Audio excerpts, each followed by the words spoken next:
आसम बिन मोहम्मद बिन जैद बिन अब्दुल्लाह बिन उमर ने अपने वालिद से हदीस बयान की। कहा, हज़रत अब्दुल्लाह बिन उमर रज़ी अल्लाह अन्हा ने कहा कि रसूल पाक सल्लल्लाहु अलैहि वसल्लम ने फरमाया, इस्लाम की बुनियाद 5 रुकनों पर रखी गई है।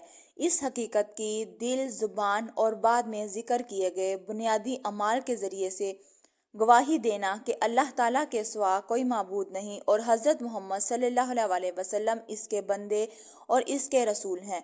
नमाज कायम करना, ज़कात अदा करना, बैतुल्लाह का हज करना और रमज़ान के रोज़े रखना।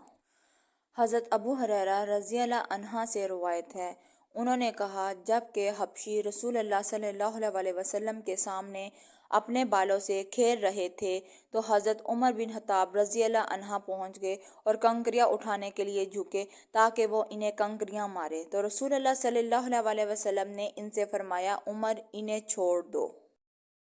एक देहाती ने नबी अकरम सल्लल्लाहु अलैहि वसल्लम से हिजरत के मुतल्लिक दरियाफ्त किया। मदीना मुनव्वरा में सकूनियत के लिए बैत करनी चाहिए।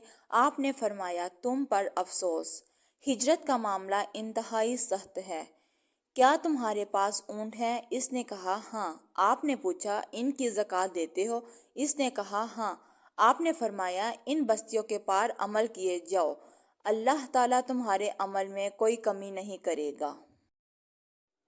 हज़रत अब्दुल्लाह बिन उमरू रज़ी अल्लाह अन्हा से मरवी है, रसूल अल्लाह सल्लल्लाहु अलैहि वसल्लम ने फरमाया, हज, उम्रा या जहाद फी सबीलिल्लाह अल्लाह की गर्ज के सिवा समंदरी सफ़र ना किया जाए। बिलाशुबा समंदर के नीचे आग है और आग के नीचे समंदर है।